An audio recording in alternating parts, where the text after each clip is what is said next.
The window to qualify for next week's second GOP presidential debate is rapidly closing, with the increasing likelihood that more than a few participants from the first round will be shut out. Politico reports that out of 8 candidates who participated in last month's Milwaukee debate, 2 have yet to receive invitations.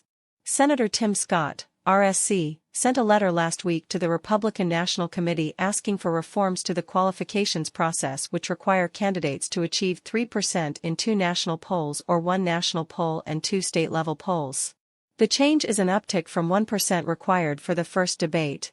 Senator Scott, who is banking on his likability and an uplifting message, currently sits at an average of 2.5% in national polls according to 538. His letter to the RNC has requested that the GOP's governing body drop its use of national polls. Similarly, former New Jersey Governor Chris Christie sits just 0.5% above Scott and faces a perilous shot at qualifying for the debate, which is typically seen as a do-or-die moment for also-ran presidential contenders fighting for sunlight underneath the shadow left by former President Donald Trump. As the frontrunner, Trump has garnered as much as 60% of likely GOP voters in some polls. Based on polling requirements, Trump, Ron DeSantis, Vivek Ramaswamy, Mike Pence, and Nikki Haley appear to qualify for the second debate, set to take place at the Ronald Reagan Presidential Foundation and Institute in Simi Valley, California, about 45 miles outside Los Angeles.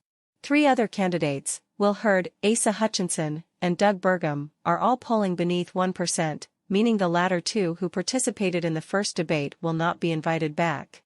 Burgum made a shocking appearance after breaking his leg in a basketball game the previous night, and the North Dakota governor has spent $30 million, mostly from his own fortune, to garner just 0.3% in national polls. Requirements for the GOP's third debate may mean even higher polling benchmarks for candidates, though no details have yet been publicly released. The RNC will try to entice President Trump into participating by holding its next event in Alabama, the state that favors him most heavily. The GOP frontrunner famously skipped the first debate, appearing for an interview with Tucker Carlson that outpaced the debate's viewership on Fox News.